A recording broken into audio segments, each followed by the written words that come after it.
Building up on our coverage of Russia-Ukraine conflict, I have several updates for you. Firstly, last night I reported about a Russian claim that Ukrainian infiltrators and Ukrainian military vehicles entered Rostov region of Russia, and in counter-attack from Russian side, 5 infiltrators were killed, 2 APCs were destroyed. Now, Russian Ministry of Defense has shared pictures and videos from the place where it happened. The pictures, videos have been analyzed by experts, and they are calling into question this Russian claim. Secondly, viewers, Russia recognized Donetsk and Luhansk last night. While the world is calling upon Russia to revoke this decision, Russia is taking a step ahead. Russia is claiming that some territories to the west of Luhansk and Donetsk under Ukrainian control are also part of Luhansk and Donetsk. Thirdly, viewers, Germany has suspended Nord Stream gas pipeline project. $11 billion worth project for supply of Russian gas to Germany has been suspended. Who will this decision hurt? Germany or Russia? And lastly, Kenyan representative at the UN Security Council spoke last night when a UN Security Council meeting was held to discuss Ukraine-Russia conflict. Kenyan representative's speech is being commended, that he spoke well. He talked about the consequences of actions of colonial powers. We have a video clip of Kenyan spokesperson's speech at UN Security Council. Firstly, viewers, yesterday Russian news sources claim that Ukrainian infiltrators entered Rostov region of Russia. In counterattack, 5 Ukrainian infiltrators were killed and 2 vehicles of Ukrainian military were destroyed. We have pictures, videos shared by Russian news sources. First, watch this video, which has been shared by Russian news sources. They say this video shows Ukrainian APC, which was targeted by Russian troops when the APC entered Rostov region of Russia. Watch this video clip, viewers.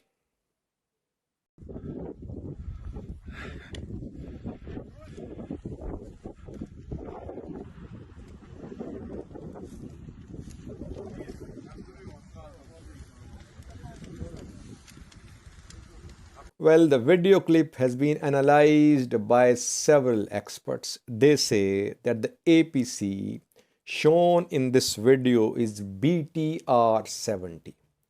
BTR-70 is manufactured by Arzamas company based in Russia. In 2006, production of this APC started. And this APC is only in the service of Russian forces. Ukrainian forces do not use this APC. So most experts say that Russia staged a false flag operation in Rostov region yesterday. Ukrainian military did not enter Rostov region of Russia. If you remember, last night I had said that the place where this incident happened, according to Russia, is situated to the east of Luhansk. Name of the place is Mityakinskaya. You can see it on the map. This place, situated to the east of Luhansk, how did Ukrainian infiltrators manage to enter Rostov, bypassing Luhansk? I had raised this question in last night's video. Now, experts have confirmed that the APC is not used by Ukrainian military. It means that Russia staged a false flag operation in Rostov region yesterday. Secondly, viewers, second update is about another claim by Russia. Russia recognized Luhansk and Donetsk last night. World is calling upon Russia to revoke its decision. Instead of revoking its decision, Russia is taking a step ahead. Russia says not only is existing Luhansk and Donetsk part of LPR DPR, but some areas to the west of Luhansk and Donetsk, they are also part of LPR and DPR. Russia is now demanding that LPR DPR borders be restored as they stood in 2014 when this crisis started, viewers. In 2014, a pro-Russian government president of Ukraine was removed. Then we saw unrest in Ukraine. Russia took control of Crimea. In eastern Ukraine, where there is majority of ethnic Russians, tensions rose. Russia backed an uprising in Donbass region, in Luhansk and Donetsk. In Luhansk, Donetsk, Russia-backed separatists announced independence. Ukrainian military launched a military offensive. They pushed back LPR, DPR-based separatists towards Ukraine-Russia border. Now Russia wants the restoration of LPR, DPR borders as the border stood in 2014. So Russia wants Ukrainian forces to withdraw from some places to the west of Luhansk and Donetsk. Another claim by Russian military, another way of putting pressure upon Ukrainian forces. Thirdly, viewers, Germany has suspended Nord Stream 2 gas pipeline project. $11 billion is the cost of this project. It was completed in September, just a few months ago. Pumping of gas was about to start from Russia to Germany when this conflict started. Now, Germany has officially announced that it has halted certification of Nord Stream gas pipeline project. Who will this decision hurt more, Germany or Russia?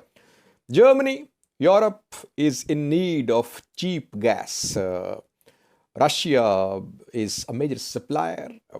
Russian officials have been heard saying that this decision will not hurt Russia. It will hurt Europe more. Europe is in need of cheap gas which Russia can provide. So Russia seems to be ready for sanctions for these measures. It has been confirmed though that Germany has suspended this project. UK is commending this German move. Lastly, viewers, Kenyan envoy, Kenyan representative at the UN Security Council delivered a speech last night when the UN Security Council met after Russian recognition of LPR DPR. His speech is being commended that he represented the entire Africa in his speech. Kenyan representative at the UN Security Council said African countries are suffering the consequences of the decisions made by colonial powers when they drew borders. The colonial powers did not take into account realities on the ground, and Africa is suffering the consequences now. But it does not mean that countries should start wars to settle border disputes. So he rejected Russian decision of recognition of Luhansk and Donetsk. Watch this video clip showing Kenyan representative speech at UN Security Council. Thank you for watching.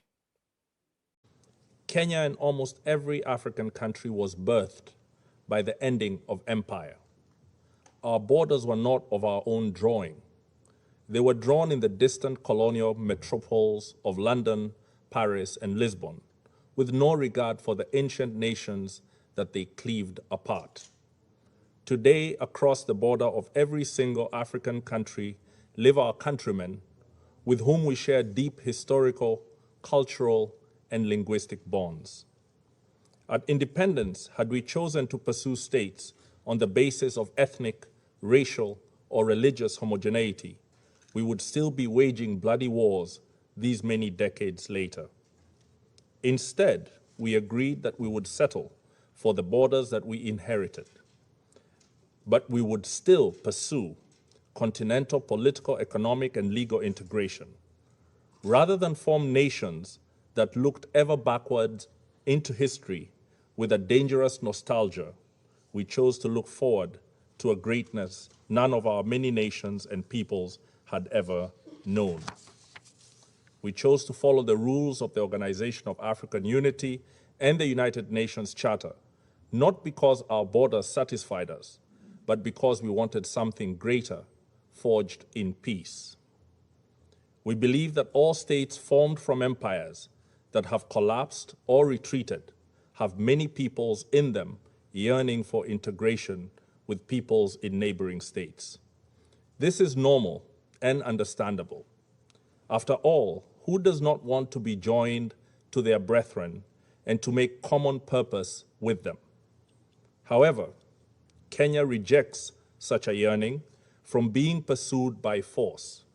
We must complete our recovery from the embers of dead empires in a way that does not plunge us back into new forms of domination and oppression.